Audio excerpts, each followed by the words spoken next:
आनन्दलीलामय विग्रहाय हेमाभोदिव्यच्छविसुन्दराय तस्मै महाप्रेमरसप्रदाय चैतन्यचन्द्राय नमो नमस्ते। পুরুষোত্তম ভগবানের নাম গুণ রূপ লীলা। এবার পুরুষোত্তম আমাদের জগতে কয় ধরনের পুরুষোত্তম আছে? তিনটে যুগ ধরে তিন ধরনের পুরুষোত্তম আমরা পেয়েছি, ত্রেতা, দাপর, কলি।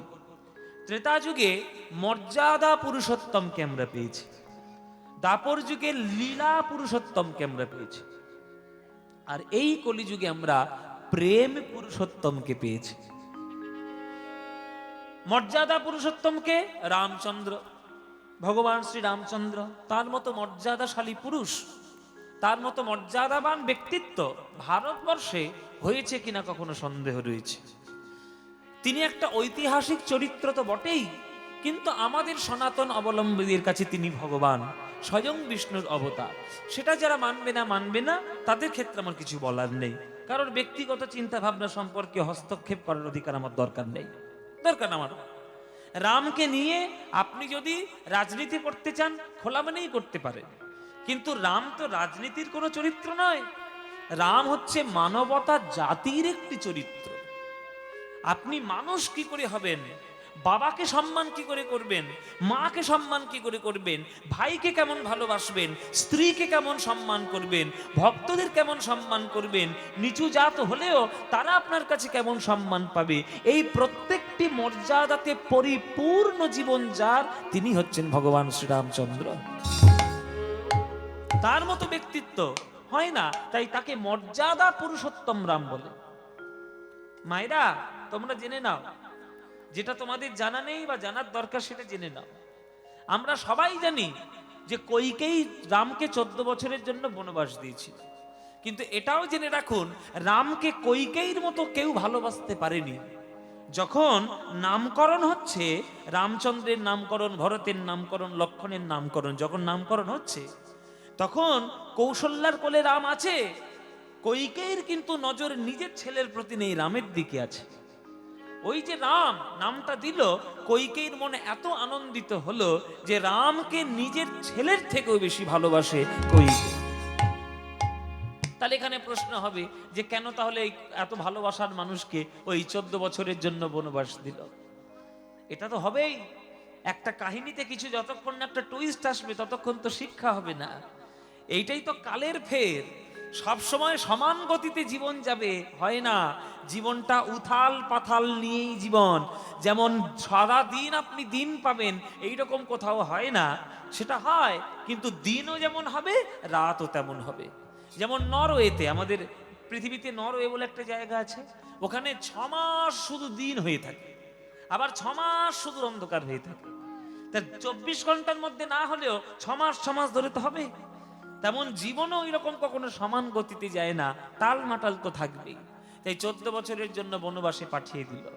এবার 14 বছরের বনবাস করে আসার পর রামকে, রাম যখন সবাইকে প্রণাম করছে, ওই ছোটবেলারই নিয়মের মতো রাম আগে গিয়ে প্রণাম করেছিল কইকেয়ীকে।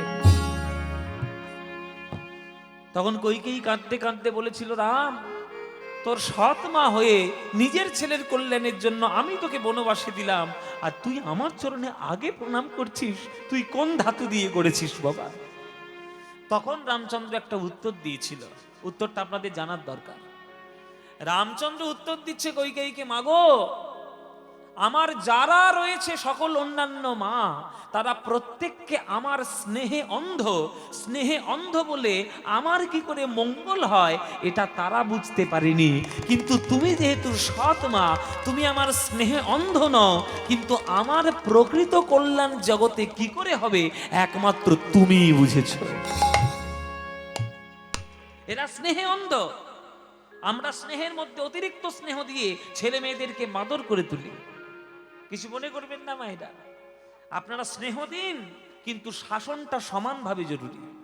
কৌশল্যা আমার স্নেহে অন্ধ, সুমিত্রা আমার স্নেহে অন্ধ, দশরথ পিতা আমার স্নেহে অন্ধ, তাই আমার ভালো মন্দ তারা বোঝেননি। কিন্তু তুমি আমার স্নেহে অন্ধ নও, আমার প্রকৃত মঙ্গল কি করে হবে সেটা তুমিই বুঝেছো। কেন? বলে তুমি যদি আমায় বনে না পাঠাতে, তাহলে আমি এত বছরের যে শিক্ষা ওইটা 14 বছরে সম্পূর্ণ করতে পারতাম না।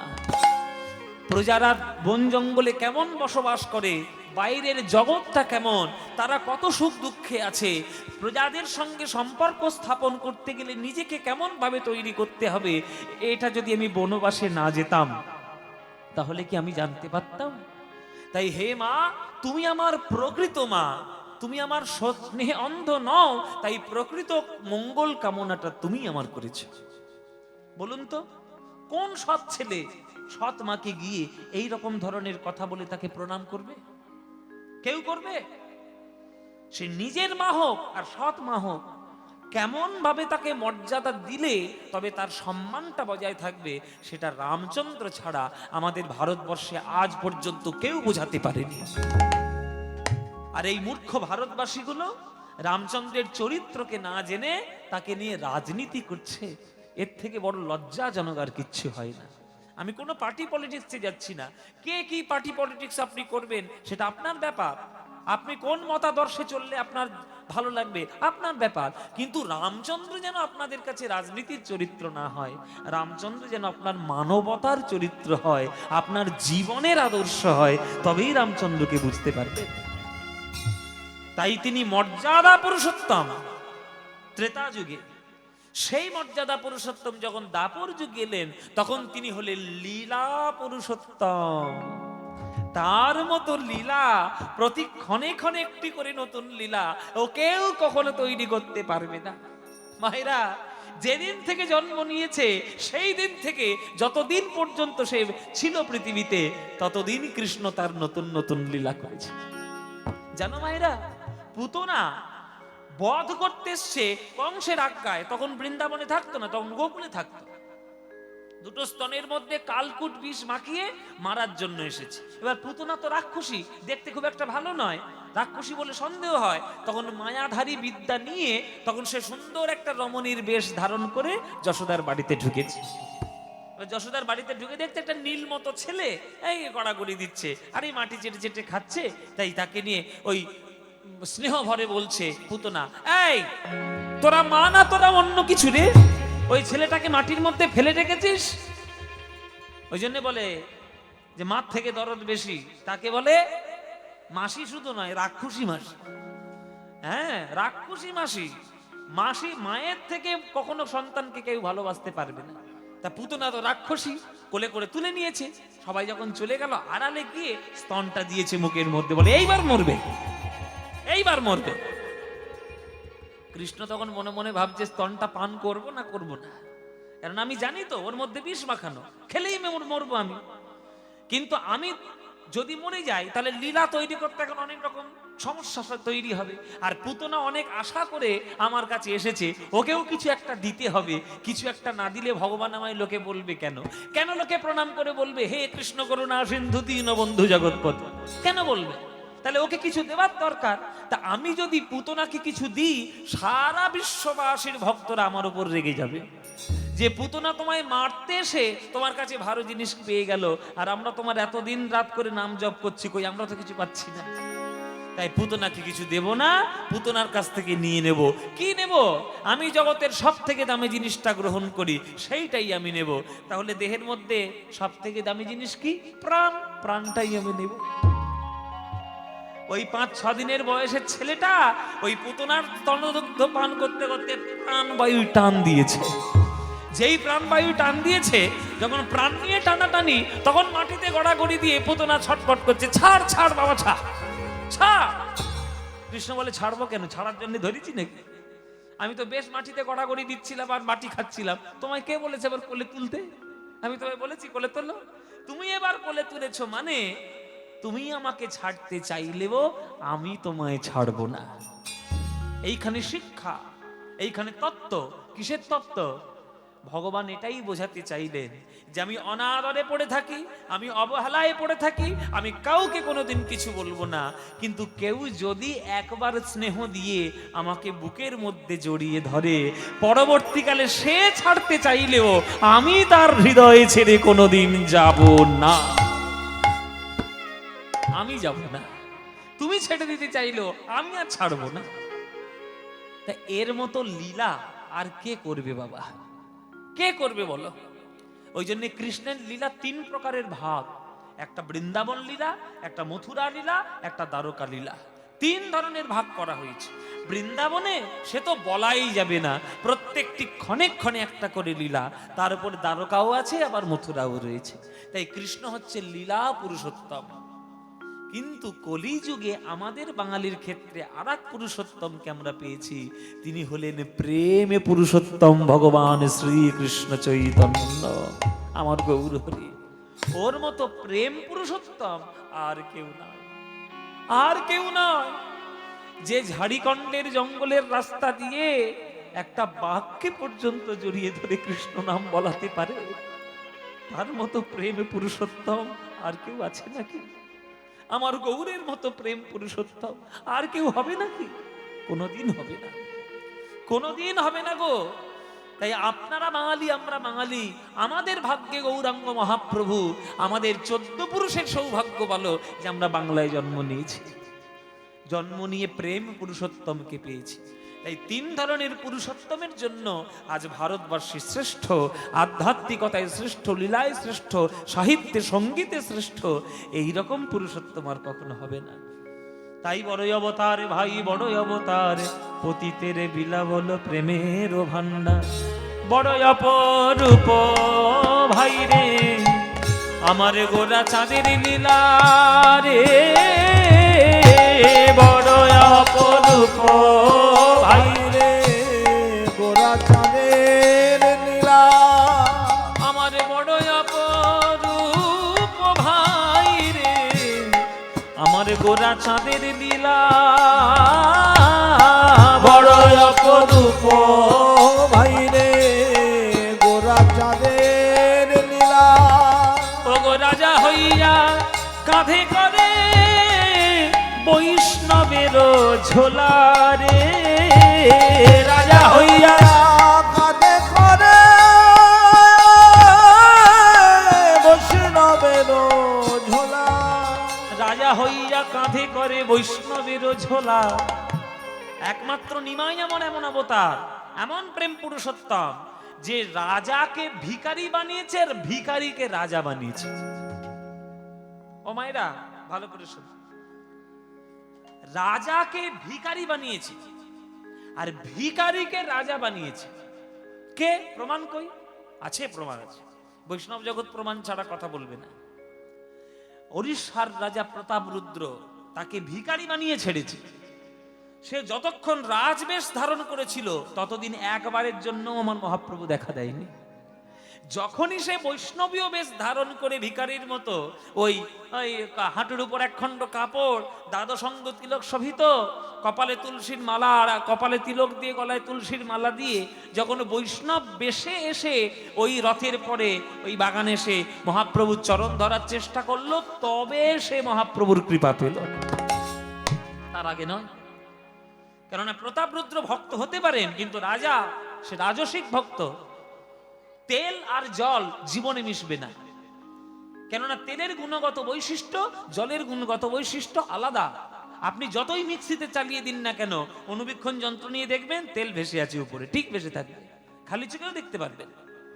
তেল আর জল যেমন মেশে না, তেমন সাত্ত্বিক জগৎ আর রাজসিক জগৎ তেল আর জলের মতো, ওই যতই মিশিয়ে দাও সাত্ত্বিক ঠিক উপরে ভেসে থাকবে, ঠিক ভেসে থাকবে। তাই রাজা যতক্ষণ রাজা ছিলেন ততক্ষণ দেখা মহাপ্রভু দিলেন না। তিনি যখনই ভক্ত হয়ে মাটিতে গড়াগড়ি দিলেন, তখনই তাকে বুকে জড়িয়ে ধরার জন্য মহাপ্রভু নেমে এলেন। তাহলে রাজাকে ভিখারি করলেন, প্রমাণ পেয়ে গেলেন। এবার ভিখারিকে রাজা করেছে, সে কে? তার নাম হচ্ছে হরিদাস ঠাকুর। তৎকালীন সামাজিক ব্যবস্থা অনুযায়ী সে একটু হরিনাম গাইতো বলে 3 লক্ষ হরিনাম জপ করত বলে তখনকার দিনের কাজী সাহেবরা তাকে 22টা বাজারে বেত্রাঘাত করেছে। 22টা বাজারে বেত্রাঘাত, কিন্তু মহাপ্রভুই তাকে বৈষ্ণব জগতের নামাচার্য বলে ভূষিত করেছে। বলুন তো কোন বৈষ্ণবের ভাগ্য হয়েছে যে মরণের পর নিজেকে মহাপ্রভুর কোলে তুলে দেওয়ার? হরিদাস ছাড়া কারোর হয়নি। হরিদাস যখন এই জগৎ ছেড়ে চলে গেলেন, তার এই সব দেহটাকে নিয়ে, তার এই মৃত শরীরটাকে নিয়ে মহাপ্রভু কোলে করে তুলে নিলেন।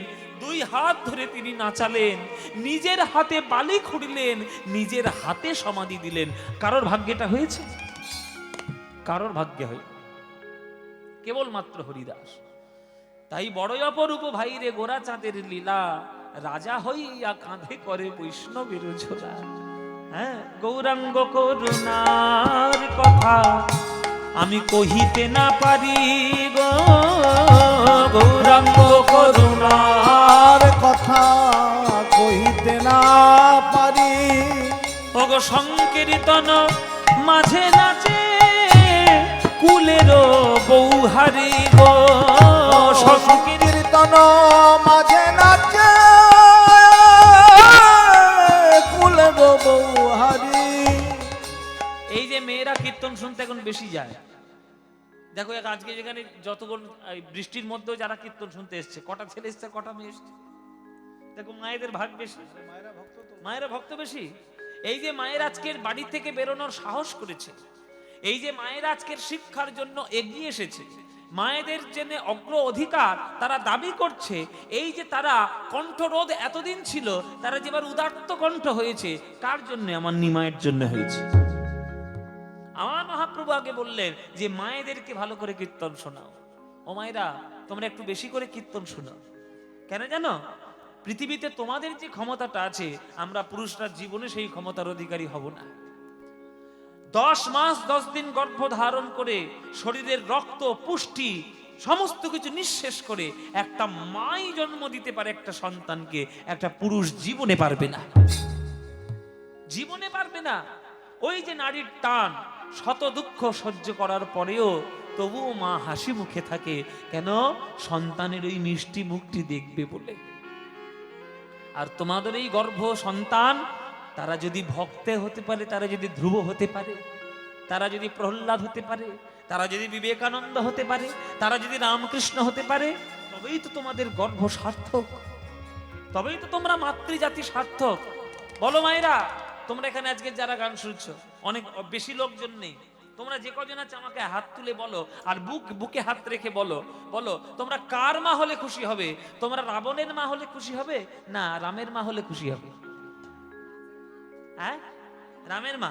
দুর্যোধনের মা হবে না অর্জুনের মা হবে? অর্জুনের মা।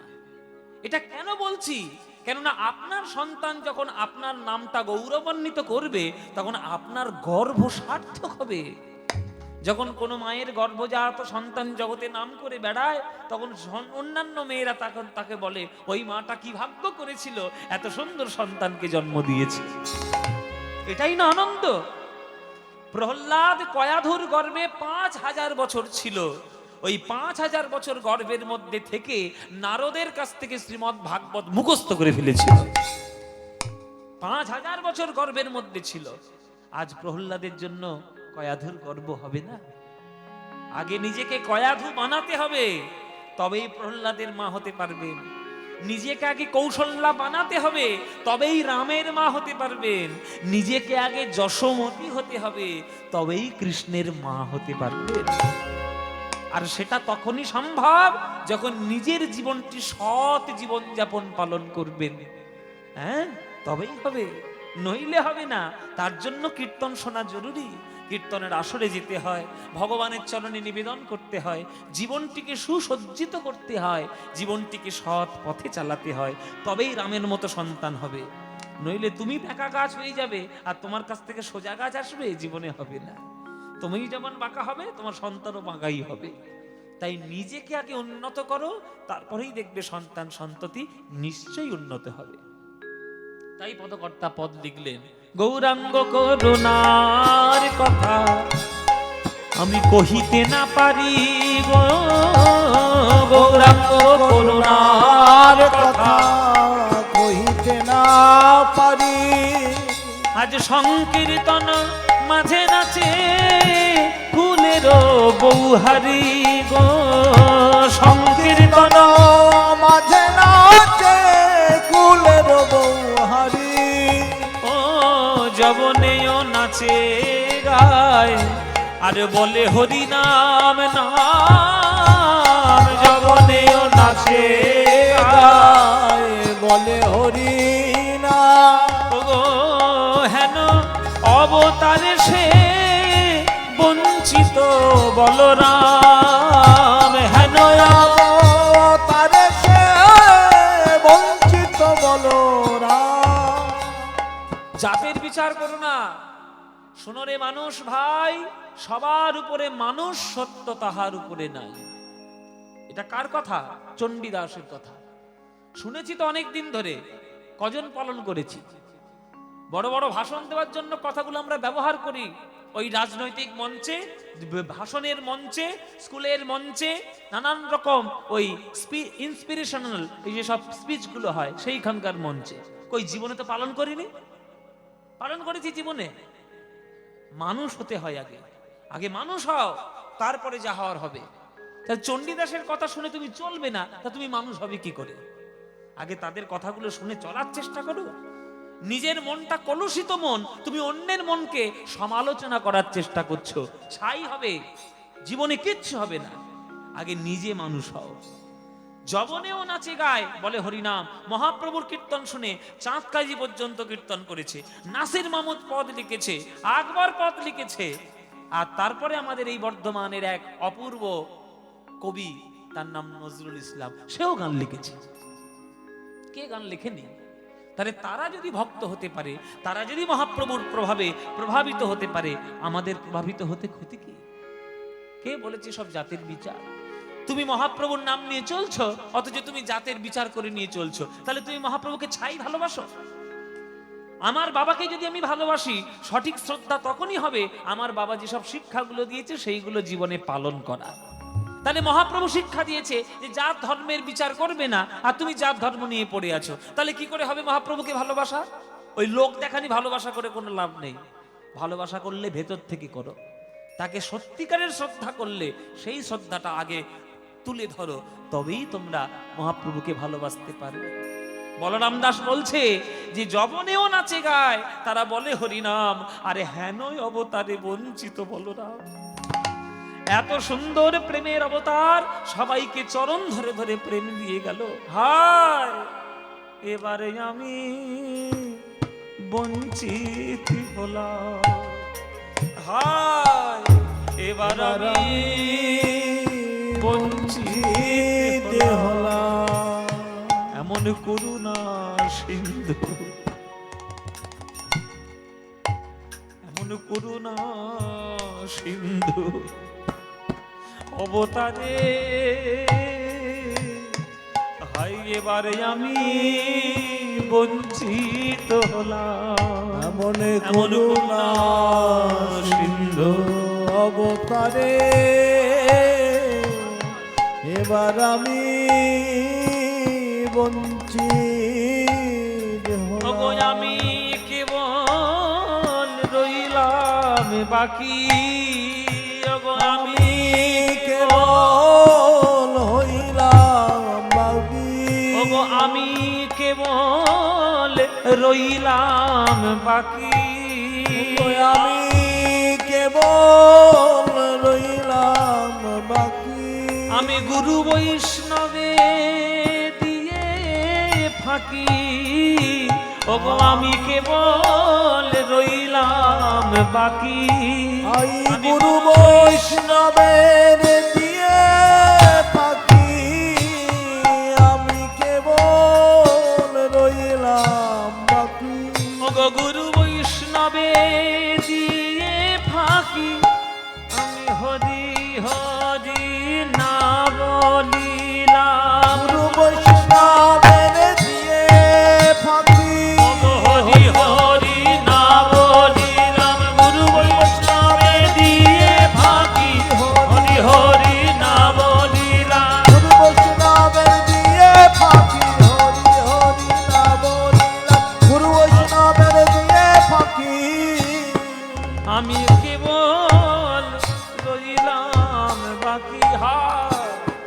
এবারে আমি বঞ্চিত হলাম, হায় এবার আমি বঞ্চিত হলাম। তাই বলরাম দাস কেঁদে বলছে, এই জগতে জনন তারণ করার জন্য আজ মহাপ্রভু সবার চরণ ধরে প্রেমে প্রদর্শন করেছেন, আর আমি এমন হতভাগা মহাপ্রভুর চরণে কাছে পেয়ে ওই একবার চরণ ধরতে পারলাম না। এটাই আমাদের হয় বাবা। আমরা শুধু যে কোনো আমাদের এমন একটা স্বভাব বর্তমানে হয়ে গেছে যে আমরা শুধু সকাল থেকে সন্ধ্যা পর্যন্ত কি করে সমালোচনা করা যায় তার মানসিক প্রস্তুতি নিয়ে বসেছি। ফেসবুক থেকে শুরু করে, ইউটিউব থেকে শুরু করে, এই যত হাতে হাতে মোবাইল এসছে, সমালোচনা প্রচন্ড বেড়ে গেছে। নিজে কি করছি তার কোনো রকম কোনো পরিকল্পনা নেই, লোকে কি করছে সেইটা দেখার জন্য পাগল হয়ে যাচ্ছে সকাল থেকে সন্ধ্যা। আর ফেসবুকটাই হয়েছে একেবারে চোখের সামনে পড়ছে, যাকে তাকে সমালোচনা করে দিচ্ছে। জেনে রাখবেন, হাতে একটা ফেসবুক আছে মানে আপনি যাত্রার সম্বন্ধে কমেন্ট করতে পারেন না। এই ভারতবর্ষের টিম যখন, ইন্ডিয়ান টিম যখন খেলে, যখন হেরে যায়, তখন কত সব ভারতবাসী সব তাদের নামে সমালোচনা করে। বাট আর মাঠে নামিয়ে দিলে খেলতে পারবি? পারবি খেলতে? সমালোচনা করতে পারবি ঘরে বসে বসে। এখন জিতে এসছে, খুব সোনার মালা দেওয়ার জন্য পাগল হয়ে যাচ্ছে। এই সব হচ্ছে আমাদের মানব জাতির স্বভাব। মাঠে নামিয়ে দিলে একটাও ব্যাট চালাতে পারবে না, 4 দিতে পারবে না, 6 দিতে পারবে, সমালোচনা করতে পারবে। আমার সমালোচনা 1000 লোক করবে, কিন্তু আমার মতো গান গাইতে গেলে আমার মতো সাধনা করতে হবে। আমার গুরুর সমালোচনা অনেকেই করবে, কিন্তু আমার গুরুর জায়গায় পৌঁছতে গেলে 10 জন্ম সাধনা করতে হবে। সমালোচনা করা যায়, হঠাৎ করে হাতে মোবাইল এলো, যাত্রার সম্বন্ধে যা তা বলে দেওয়া যায়, কিন্তু তার কর্ম সম্বন্ধে জানতে গেলে তার চরণে গিয়ে একটু বসতে হয়। তাই নিমাইয়ের সমালোচনা সাধারণ লোক করতেই পারে, কিন্তু নিমাই যেটা আমাদের জন্য দিয়ে গেছে সেইটা পেতে গেলে সারা জীবন তপস্যা করলে তবে পারবে, তবেই পারবে। তাই বলরাম দাস কেঁদে বলছে যে চোখের সামনে থেকে নিমাই হরিনাম করতে করতে চলে গেল, আর আমি শুধু খেয়ে শুয়ে দিন কাটালাম, সমালোচনা করে দিন কাটালাম, আমার প্রেম পাওয়ার হলো না। তাই গৌরাঙ্গ মহাপ্রভু আমাদের জন্য প্রেম নিয়ে এসেছেন। যে প্রেম গোলকের প্রেম, রাধা গোবিন্দ মিলিত তনু সোনার গৌরাঙ্গ আমার, সেই প্রেম হাতে ধরে পায়ে পড়ে আমাদের প্রেম দিয়েছেন। তাই বাঙালি হয়েছে তোমরা, যেখানেই থাকবে সময় পেলে, যখন সময় পাবে একটু গৌরাঙ্গের নাম করে নেবে। ভজ গৌরাঙ্গ, কহ গৌরাঙ্গ, লহ গৌরাঙ্গের নাম রে। ভজ গৌরাঙ্গ, কহ গৌরাঙ্গ, লহ গৌরাঙ্গের নাম রে। যে জনা গৌরাঙ্গ ভজে সে হয় আমার প্রাণ রে। যে জনা গৌরাঙ্গ ভজে সে হয় আমার প্রাণ। এই গানটা ভালো লাগে তো মায়েরা? বাবাদের ভালো লাগে? ভালো লাগে গানটা? সত্যি বলছে মায়েরা? বৃষ্টির সময় শিব ঠাকুরের মন্দিরে বসে আছো, মিথ্যা কথা বলবে না, সত্যি বলছো তো? তাহলে ভালো যখন বাসো তোমরা সবাই মিলে, আজকে যে কজন আমরা এখানে উপস্থিত হতে পেরেছি, সবাই মিলে করতালি দিয়ে এই গানটা আমরা গাইবো। গাইবেন? সবাই মিলে গাইবেন আমার সঙ্গে? ব্যাস, এমন জোরে জোরে গাইবেন যেন বৃষ্টিটা বাপ বাপ বলে পালায় এখান থেকে। অনেক সর্বনাশ করেছে, সন্ধ্যে থেকে অনেক ঝামেলা করছে। চলো সবাই মিলে আমরা একটু গানটা গাই করতালি দিয়ে। আজকের বেশি হাঁটাবো না, সবাইকে নিয়ে করতালি দিয়ে গানটি আমরা গাইবো। প্রাণ ভরে একটু আমার সঙ্গে গান। ভজ গৌরাঙ্গ, কহ গৌরাঙ্গ, লহ গৌরাঙ্গের নাম রে। বলো ভজ গৌরাঙ্গ,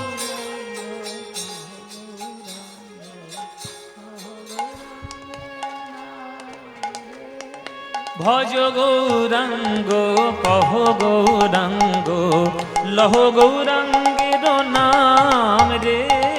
ভজ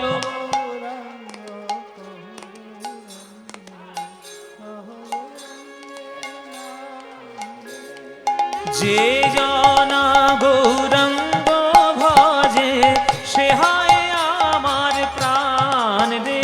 বলো যে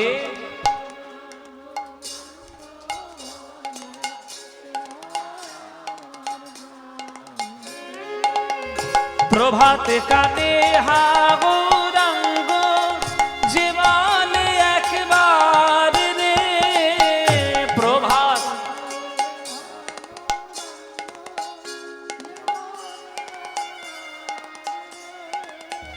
দিন গেলে হা গৌরাঙ্গ যে বলে একবার রে দিন গেলে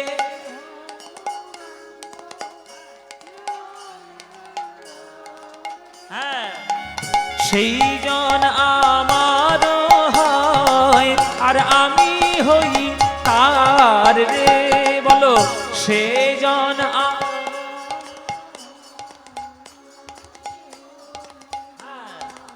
এবার হাত তুলে ভজ গৌরাঙ্গ গৌরাঙ্গ লহ গৌরাঙ্গের নাম রে ভজ গৌরাঙ্গ লহ গৌরাঙ্গ লহ গৌরাঙ্গের নাম রে আহা যে জনা গৌরাঙ্গ ভজে সে হয় আমার প্রাণ রে যে জনা গৌরাঙ্গ ভজে সে হয় আমার প্রাণ রে আহা ভজ গৌরাঙ্গ উলুধ্বনি উলুধ্বনি লহ গৌরাঙ্গের নাম রে ভজ গৌরাঙ্গ লহ গৌরাঙ্গ লহ গৌরাঙ্গের নাম রে ভজ গৌরাঙ্গ নিতাই গৌর হরি হরি নাম রে ভজ গৌরাঙ্গ লহ গৌরাঙ্গ লহ গৌরাঙ্গের নাম রে বলো আনন্দ হয়েছে হয়নি এই আনন্দর কোথাও পাবে এই আনন্দ পেতে গেলে প্রত্যেক বছর এই শিব ঠাকুরের মন্দিরে কীর্তন শুনতে আসতে হবে 10 বছর ধরে আসছেন আবার আসবেন তো তবে এবার এমন সময় আসবেন যাতে বৃষ্টিটা টেনে টেনে নামিয়ে আসে আর যেন বৃষ্টি না হ্যাঁ এই বৃষ্টির জন্য সব একবার তছনছ করে দিয়েছে যাই হোক এটাও কিন্তু একটা ঠাকুরের পরীক্ষা জানো এটাও ভগবানের পরীক্ষা এত সোজা নয় ভগবানের ভক্ত হবে ভগবান বারবার তোমাকে পাথর দিয়ে ঘষে ঘষে দেখবে যে তুমি সোনা কিনা কোষ্টি পাথরে যাচাই না হলে সোনা যেমন বোঝা যায় না হাজার পরীক্ষার মধ্যে দিয়ে উত্তীর্ণ না হলে ঈশ্বরের করুণাটাও কখনো লাভ করা যায় না করুণা পেতে গেলে এত সোজা নয় বলে সুখ মে সুমিরন সব করে दुख में सुमिरन सब करे सुख में करे ना कोई जो सुमिरन सुख में करे दुख काहे को होए আজকে সেই পরীক্ষাটা তোমাদের হয়েছে ওই বিকেল থেকে সেই পরীক্ষা শুরু হয়েছে হ্যাঁ বলে সুখ মে সুমিরন সব করে সব বৃষ্টি বৃষ্টি হবে না খুব সুখ নিয়ে বসবো হ্যাঁ একবার সুন্দর করে কীর্তন শুনতে বসে বাহ আবার হাওয়া খাবো কীর্তনিয়ার গান শুনবো এটা তো সবাই করবে কিন্তু এই বৃষ্টি বাদলা সবকিছু পেরিয়ে এইটা পেরিয়ে যে আসবে কীর্তন শুনতে প্রকৃত সেই ভালোবাসবে ভগবানকে এই ভালোবাসাটা বজায় রাখার চেষ্টা করুন সেটা যতদিন পারবেন ততদিন দেখবেন আপনার হৃদয় আনন্দে প্রেমে ভরে উঠবে আর কিচ্ছু দেখার দরকার নেই তাই প্রেম ছাড়া ভগবানকে পাওয়ার রাস্তা নাই সেই প্রেম এনেছে আমার গৌরাঙ্গ মহাপ্রভু সেই প্রেম দিয়েছে আমার গৌরাঙ্গ মহাপ্রভু সেই গৌরাঙ্গ মহাপ্রভুর লীলা আজকের আমরা আস্বাদন করতে বসেছি মন দিয়ে শুনবেন যতটুকু শুনবেন একটু মন দিয়ে শুনবেন কীর্তন গান মানে মনোরঞ্জনের গান নয় কীর্তন গান মানে হয় ভগবানের চরণে ভক্তি প্রকাশ করার গান যে গানের মাধ্যমে ভগবানের প্রতি আপনার ভক্তি বৃদ্ধি হবে সেটাই কীর্তন গান কীর্তন গান শুনলেন ও দারুণ গান গেয়ে গেল কি গান গাইলো কোমর শুধু বাঁকিয়ে দিল নাচ ভেঙে ফেললো হ্যাঁ কোমর বাঁকিয়ে দিল ভেঙে ফেললো কোমর কে আনিল রে কোথায় ছিল রে মধুমাখা কৃষ্ণ নাম নাম নাম ব্যাস এটা মনোরঞ্জন হলো কীর্তন হলো না ওটা মনোরঞ্জন হলো খুব চটকদারি হলো খুব আসর জমে গেল কিন্তু কীর্তন হলো না কীর্তন হলে আপনি বসবেন মন আপনার শান্ত হবে এক একটি পদ শুনবেন আপনার হৃদয়ে গোবিন্দের প্রতি প্রেম বাড়বে তবেই না কীর্তন তবেই না শ্রেষ্ঠ গান কীর্তন গান মনোরঞ্জনের গান নয় ভগবান চরণে ভক্তি প্রদর্শন করানোর গান সেটা বাঙালিরা যতদিন না বুঝবে বাঙালিদের ভাগ্য ততদিন হবে না একটু বাঙালি হন মায়েরা একটু বাঙালি হয়ে যান বাঙালিরা এখন ধীরে ধীরে অন্যান্য কিছু হয়ে যাচ্ছে কি হয়ে যাচ্ছে নিজেরাও জানে না ওইটা হবেন না সন্ধেবেলায় রাস্তার মোড়ে গিয়ে মোমো না খেয়ে সন্ধেবেলায় বাড়িতে বসে নারকেল মুড়ি খান ওইটাই বাঙালিয়ানা ওই বাঙালিয়ানা জাতিদের এটা পলাশপুর পলাশপুর না আমার নাম নিয়ে বেশ মালা দিয়েছে গো বাবা, অনেকদিন পর পলাশ ফুলের মালা পেয়েছে। যাই হোক, জয় নিতাই গৌর হরি বল। একটু বাঙালি হয়ে যান, তবেই গৌরাঙ্গকে চিনতে পারবে। ওই বাঙালি ছেলেটা যে কি করেছে আমাদের জন্য তোমরা বুঝতেও পারছো না। তোমরা বুঝতে না পারলেও তোমাদের এই জেলার কবি, তোমাদের এই দেশের কবি, সে কিন্তু বুঝতে ছাড়েননি। তার নাম হচ্ছে কাজী নজরুল ইসলাম। নজরুল ইসলাম তিনি গৌরাঙ্গকে ভুলে যাননি। এই লাইনটা একটু দেখো তো, লুজ হচ্ছে এই কিবোর্ডটা।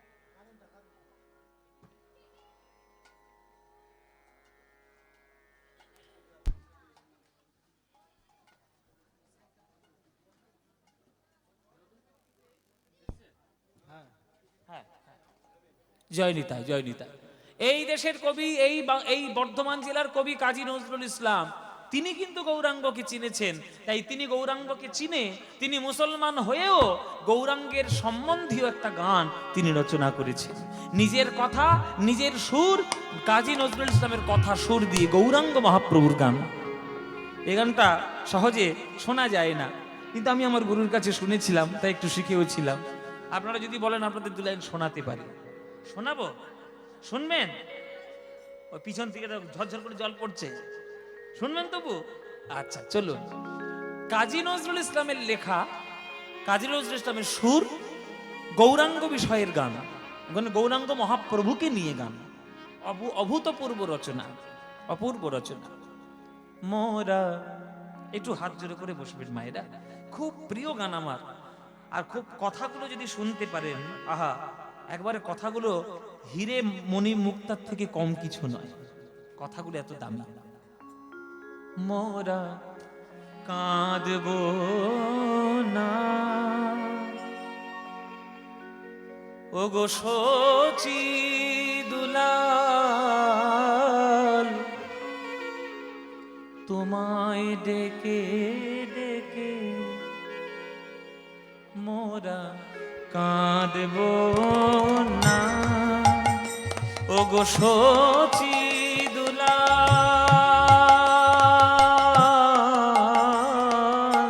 তোমায় ডেকে ডেকে তুমি গেছো চলে, তোমার প্রেম গিয়েছো রেখে, প্রিয় তুমি গেছো চলে, তোমার প্রেম গিয়েছো রেখে, তাই কাঁদব না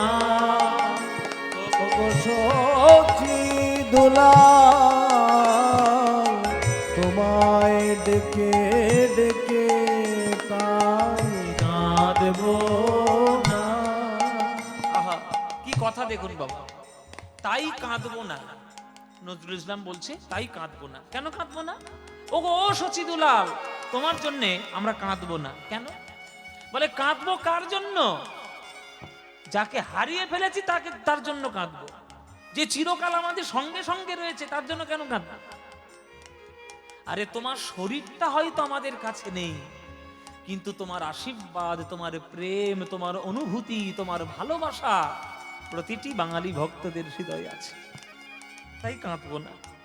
বলছে তুমি গেছো চলে, তোমার প্রেম গিয়েছো রেখে, প্রিয় তুমি গেছো চলে, তোমার প্রেম গিয়েছো রেখে, তাই কাঁদবো না। ত্যাগ যেখানে, প্রেম যেখানে, তোমার মধুর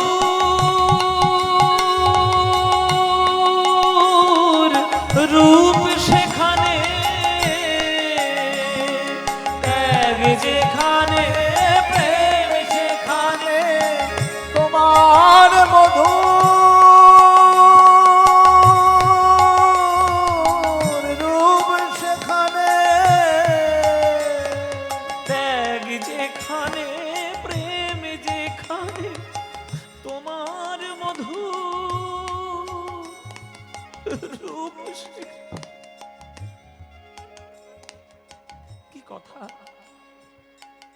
সারা বিশ্ব ব্রহ্মাণ্ডে যেখানে প্রেম দেখবে, যেখানেই ত্যাগ দেখবে, একবার ভালো করে তাকিয়ে দেখবে আমার নিমাই যেন সেখানেই দাঁড়িয়ে আছে। ত্যাগ যেখানে, প্রেম যেখানে, তোমার মধুর রূপ সেখানে,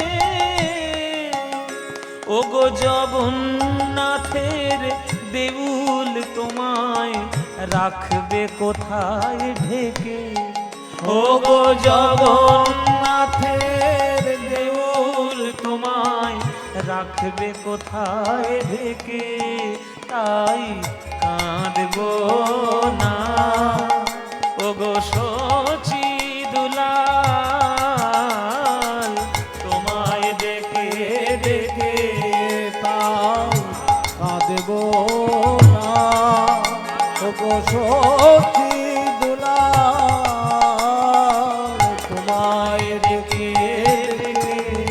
হলো বৈরাগিনী ধরা তোমার চরণ ধুলি মেখে, হলো বৈরাগিনী ধরা তোমার চরণ ধুলি মেখে, তোমার মন্ত্র নীল অসীম আকাশ চাঁদের তিলকে কে, তোমার মন্ত্র নীল অসীম আকাশ চাঁদের তিলকে কে। এই গান জীবনে পাবে? এই গান আর পাবে? কাজী নজরুল ইসলাম এই বাংলায় জন্ম নিয়েছে, আমাদের হাজার গুণে সৌভাগ্য ভালো। চিনতে পারলে না তো তাকে, ওই যে বললাম শুধু সমালোচনাই করে গেছে। তাকে চিনতে গেলে তার গানগুলো শোনো, পড়ো, ভাবো। সমালোচনার মন নিয়ে কীর্তনের আসলে বসবেন না। ভাগবতীয় প্রেম ভক্তি এইগুলো লাভ করার জন্য কীর্তনের আসলে বসুন, তবেই না কীর্তন শোনাটা সার্থক হবে। পৃথিবীর এমন কোন দেশ আছে আমাকে দেখাতে পারবেন যে দেশের কোন প্রান্তে মানুষের বসবাসযোগ্য যে দেশগুলো আছে সেই দেশের কোন প্রান্তে একটু ধুলো নেই? দেখাতে পারবেন? আমেরিকাতেও ধুলো পাবেন, লন্ডনেও ধুলো পাবেন, ভারতে তো প্রচুর ধুলো পাবেন, জাপানে গেলেও ধুলো পাবেন। এমন কোন দেশ নেই যেখানে ধুলো পাবেন না। আপনারা অনেকে আমাকে প্যাঁচে ফেলার জন্য বলতেই পারেন, কেন বাবা অ্যান্টার্কটিকা? অ্যান্টার্কটিকা কি মানুষের বসবাসযোগ্য? অ্যান্টার্কটিকা পেঙ্গুইন থাকবে, মানুষ থাকবে? সেটা মানুষের বসবাসযোগ্য নয়। মানুষের বসবাসযোগ্য যে দেশ আছে তার কোনো না কোনো প্রান্তে ধুলো আছেই আছে। তেমনি কাজী নজরুল ইসলাম বলছে পৃথিবীর যে কোনো প্রান্তে যে কোনো ধুলো থাকুক না কেন, সব জায়গায় জেনে রাখবে মহাপ্রভুর চরণ ধুলো যেন চারিদিকে ছড়ানো রয়েছে। মহাপ্রভুর চরণ ধুলো যেন পৃথিবীর প্রত্যেকটি কোণে ছড়ানো আছে। হলো বৈরাগিনী ধরা তোমার চরণ ধুলি মেখে, হলো বৈরাগিনী ধরা তোমার চরণ ধুলি মেখে, তোমার মন্ত্র নীল অসীম আকাশ চাঁদের তিলকে কে, তোমার মন্ত্র নীল অসীম আকাশ চাঁদের তিলকে কে, ওগো সুন্দর যা কিছু হেরি, ওগো রূপ সে শচী নন্দনেরি, সুন্দর যা কিছু হেরি, ওগো রূপ সে শচী নন্দনেরি। তোমার ডাক শুনি যে আজ হৃদয় পুরীর সাগর থেকে, তোমার ডাক শুনি যে আজ হৃদয় পুরীর সাগর থেকে, তাই কাঁদবো না ওগো শচী দুলাল, তোমায় ডেকে ডেকে কাঁদবো না ওগো সখী দুলাল, তোমায় ডেকে ডেকে তুমি গেছো চলে, তোমার প্রেম গিয়েছো রেখে, তাই কাঁদবো না, তাই কাঁদবো না, তাই কাঁদবো না।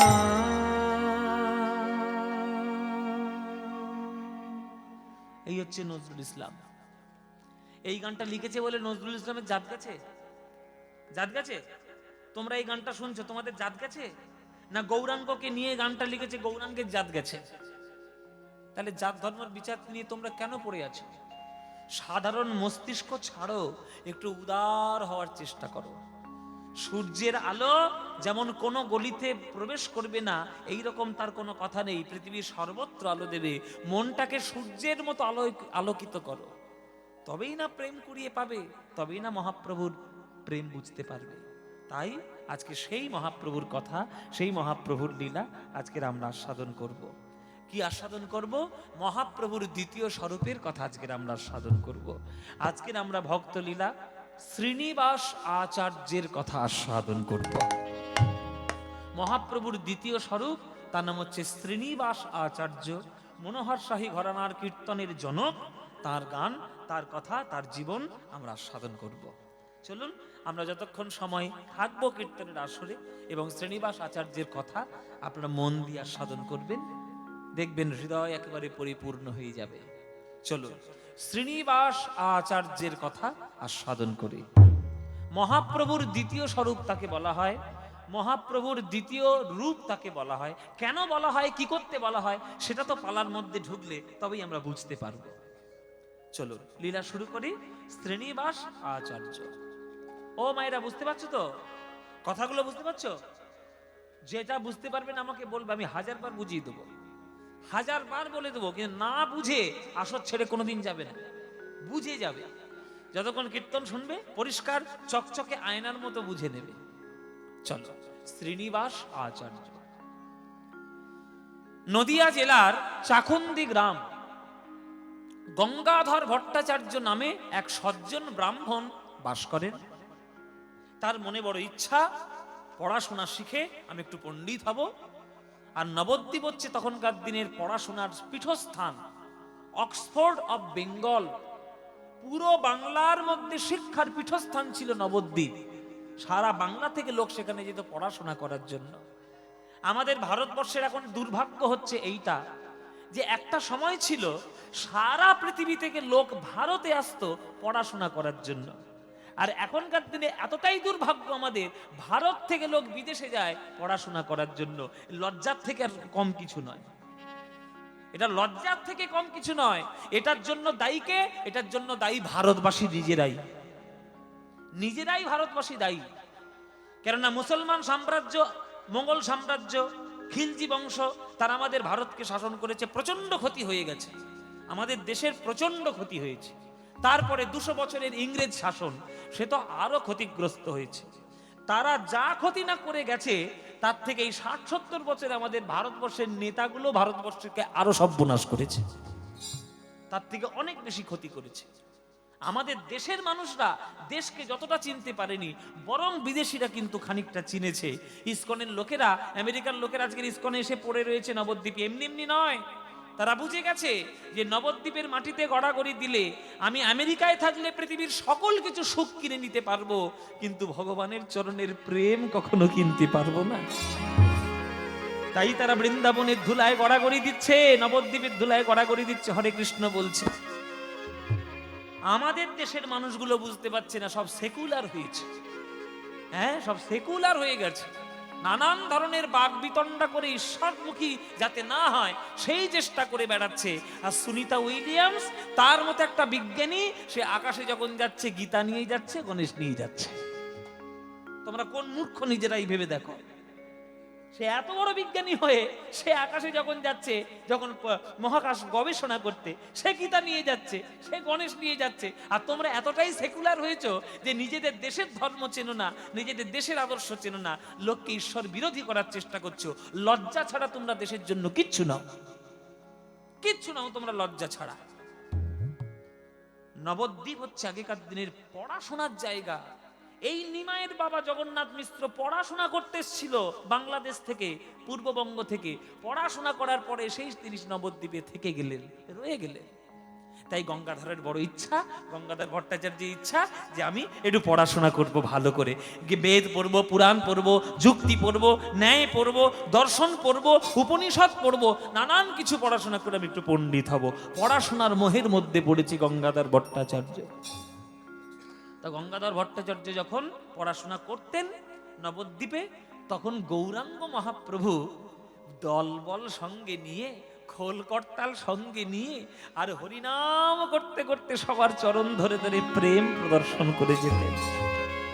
ওই দেখো নিমাই আমার গান গাইছে, ওই তোমার নিমাই। আহা গো, কত সুন্দর সোনার টুকরো ছেলে। পৈতের অহংকার নেই, ব্রহ্মণত্বের কোনো অহংকার নেই। লোকের হাতে ধরে, পায়ে পড়ে, মুচি মেথর শূদ্র বাগদি কাউকে বাদ দেয় না, সবার চরণ জড়িয়ে ধরে প্রেম প্রদান করে। এই রকম ছেলে আর বাংলায় হবে না কি গো? আর হবে না গো, আর হবে না। ওই দেখো আমার নিমাই কি সুন্দর হরিনাম করছে। ওই হরিনামটা যদি আমি করতে পারতাম আমার কত আনন্দ হতো। একটু পড়াশোনা করে নি, পড়াশোনাটা শেষ হলেই হয় আমি নিমাইয়ের সঙ্গে ওই খল করতাল বাজিয়ে আমিও কীর্তন করব।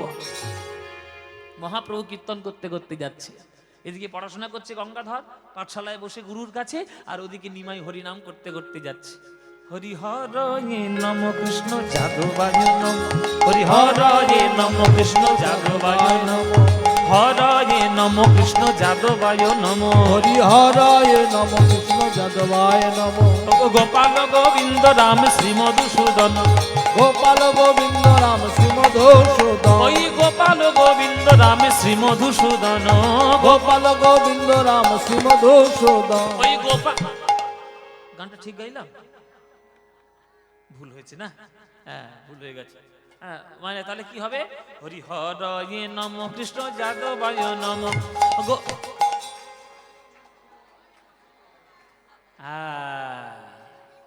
যাদবায় মাধবায় কেশবায় নম। ভক্তদের আজকের খুব মনে মনে আনন্দ হচ্ছে, কীর্তনিয়ার ভুল ধরেছি, কীর্তনিয়ার ভুল ধরেছি। তোমাদের প্যাঁচে ফেলা আমাদের কাছে শিখে যাবে, তোমাদের প্যাঁচে ফেলা আমাদের কাছে 1 মিনিটেরও কাজ নয়। এই যে আমরা গানটা গাইলাম তোমাদেরকে ভালো জিনিসটা জানাবো বলেই ভুল জিনিসটা গাইলাম। শুনে রাখো, যেটা তোমরা এখনকার দিনে গানটা শোনো, হরি হরয় নম কৃষ্ণ যাদবায় নম, যাদবায় মাধবায় কেশবায় নম, এইটা মহাপ্রভুর নয়। মহাপ্রভুর এটা মহাপ্রভুর নয়, এটা নরোত্তম দাস ঠাকুরের। এই যে যাদবায় মাধবায় কেশবায় নম, এটা নরোত্তম দাস ঠাকুরের লেখা। এই নরোত্তম দাস ঠাকুর হচ্ছে আবার শ্রীনিবাস আচার্যের শিষ্য। কি করে হলেন সে তোমরা লীলার মধ্যে গিয়ে চিনবো, জানবো। কিন্তু মহাপ্রভুর মুখের গান হরি হরয়ে নম কৃষ্ণ যাদবায় নম, গোপাল গোবিন্দ রাম শ্রী মধুসূদন, এটা মহাপ্রভুর নিজের মুখের গান। কিন্তু যেহেতু গানটা ছোট, ওই মহাপ্রভুর গানটাকে লোককে শোনানোর জন্য নরোত্তম দাস ঠাকুর ওই লাইনগুলো পরে পরে বাড়িয়েছিলেন। যাদবায় মাধবায় কেশবায় নামে নরোত্তম দাস ঠাকুর। 3 নম্বর লাইনে লেখা আছে গোপাল গোবিন্দ রাম শ্রী মধুসূদন, মহাপ্রভুর ওটা মুখের কথা। 4 নম্বর লাইন থেকে সব নরোত্তম দাস ঠাকুরের। গিরিধারী গোপীনাথ মদন মোহন, হ্যাঁ, নিত্যানন্দ অদ্বৈত সীতা, শ্রী গুরু বৈষ্ণব ভাগবত গীতা, সব নরোত্তম দাস ঠাকুরের। জয়রূপ সনাতন ভট্ট, সব নরোত্তম দাস ঠাকুর। এই নাম গাইতে গাইতে আজ নিমাই যাচ্ছে। হরয়ে নম কৃষ্ণ যাদবায় নম, হরি হরয়ে নম কৃষ্ণ যাদবায় নম, গোপাল গোবিন্দ রাম শ্রী মধুসূদন, গোপাল গোবিন্দ রাম শ্রী মধুসূদন। কৃষ্ণ কৃষ্ণ কৃষ্ণ কৃষ্ণ কৃষ্ণ কৃষ্ণ কৃষ্ণ হে কৃষ্ণ কৃষ্ণ কৃষ্ণ কৃষ্ণ কৃষ্ণ কৃষ্ণ কৃষ্ণ হে কৃষ্ণ কৃষ্ণ কৃষ্ণ কৃষ্ণ কৃষ্ণ কৃষ্ণ কৃষ্ণ হে কৃষ্ণ কৃষ্ণ কৃষ্ণ কৃষ্ণ কৃষ্ণ কৃষ্ণ কৃষ্ণ হে কৃষ্ণ কেশব কৃষ্ণ কেশব কৃষ্ণ কেশব পাহি মাম, রাম রাঘব রাম রাঘব রাম রাঘব দক্ষ মাম, কৃষ্ণ কেশব কৃষ্ণ কৃষ্ণ জয় গৌর হরি বল হরি বল। রাম রাঘব রাম রাঘব রাম রাঘব রাম কৃষ্ণ কৃষ্ণ কৃষ্ণ কৃষ্ণ কৃষ্ণ ত্রাহি মা, রাম রাঘব রাম রাঘব রাম রাঘব রক্ষ মা। আহা হা হা হা, কি সুন্দর নিমাই গো। এর সঙ্গে যদি একটু হরি নাম গাইতে পারতাম আমার কি আনন্দ হতো। পড়াশোনাটা করে নিয়ে তুই আর আমি ওই নিমায়ের দলে যোগ হবো। এ তোরা আমার সঙ্গে কেউ যাবি নাকি? নিমার সঙ্গে যোগ হবি? ওই দেখ কি সুন্দর হরি নাম করছে। গঙ্গাধরের মনে বড় ইচ্ছা হলো নিমায়ের সঙ্গে কীর্তন করব। পড়াশোনাটাকে শেষ করে নিয়ে সঙ্গে সঙ্গেই আমার নিমায়ের সঙ্গে কীর্তন করতে বেরোবো। গুরুদেব পাঠশালায় ছুটি দিয়ে দিল, কেননা তখন মকর সংক্রান্তি এসছে, পৌষ সংক্রান্তি, তা পাঠশালা ছুটি থাকবে। বাড়ি যাও বাবা, 2-3 দিনের জন্য বাড়িতে ঘুরে এসো, আবার পাঠশালায় আসো। ছুটিতে বাড়িতে এসছে গঙ্গাধর মকর সংক্রান্তির দিন। এই মকর সংক্রান্তির দিনে আমাদের বাঙালিদের ঘরে ঘরে কি হয় মায়েরা? কি হয়? পিঠে পায়েস হয়তো তোমাদের দিকে হয়তো, হ্যাঁ, ধারদার পিঠে হয় না? বাঙালিরা পিঠে পায়েস খাবে না? হতে পারে? সরু চকলি, মোটা চকলি, পাটি সাপটা, নারকেল পিঠে, পুলি পিঠে, পাটি সাপটা, তাহলে নানান ধরনের পিঠে হয়।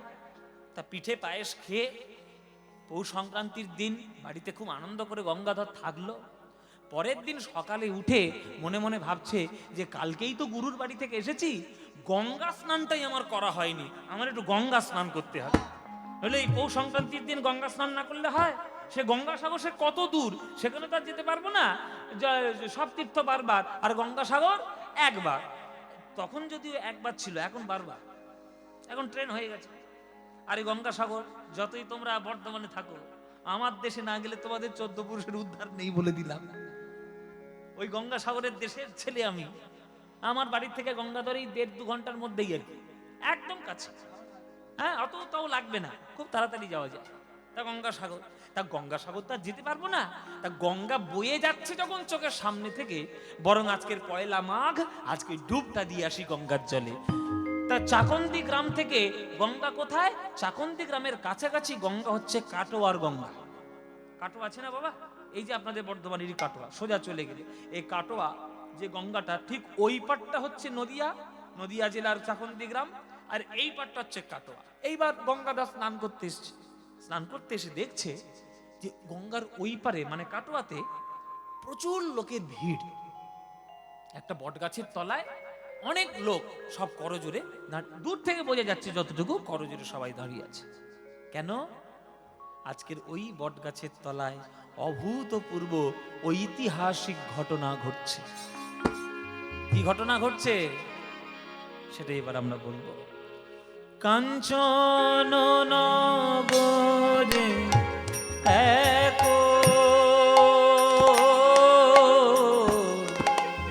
বৃক্ষ মনোহর, কাঞ্চন নগরে এক বৃক্ষ মনোহর, তাহারে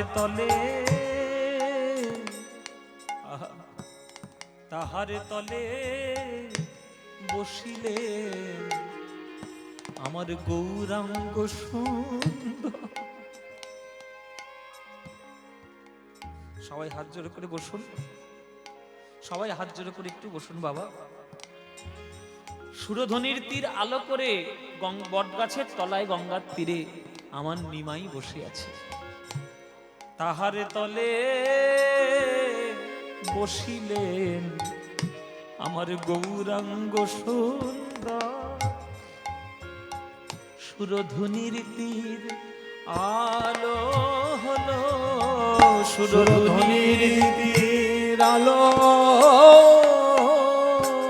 আমার মহাপ্রভুর অঙ্গ ছটায়।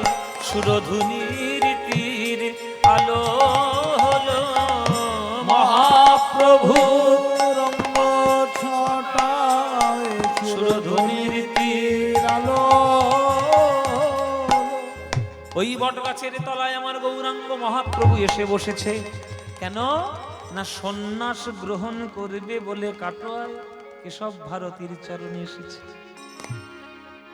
কাটোয়ার লোকরা যখন জানতে পেরেছে গঙ্গার তীরে নিমাই বসে আছে, বলো মায়েরা, আর কি কেউ ঘরে থাকবে? আর কেউ ঘরে থাকবে?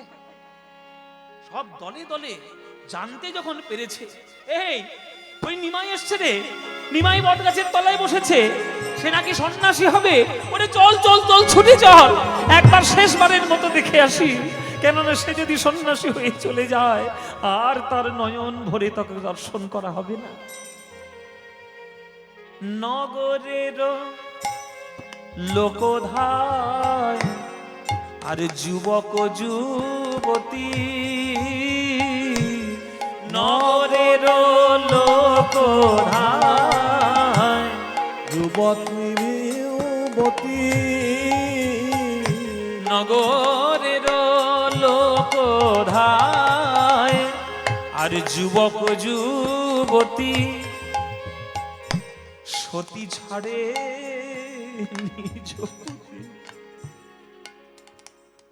সতী ছাড়ে নিজ পতি, আর তপ ছাড়ে জ্যোতি, সতী ছাড়ে নিজ পতি, সব ছাড়ে জ্যোতি। তারা দলে দলে ছুটিল রে, তারা দলে দলে ছুটিল, একবার সোনার গৌর দেখবে বলে, তারা দলে দলে ছুটিল রে, একবার সোনার গৌর একবার দেখবে বলে, দলে দলে ছুটিল।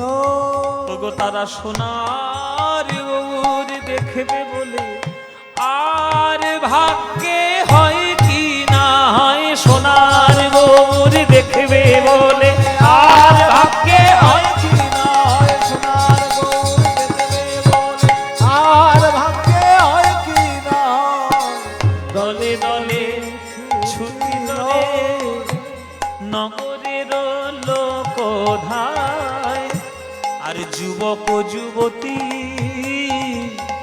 সতী ছাড়ে নিজ পতি, তপ ছাড়ে জ্যোতি জ্যোতি।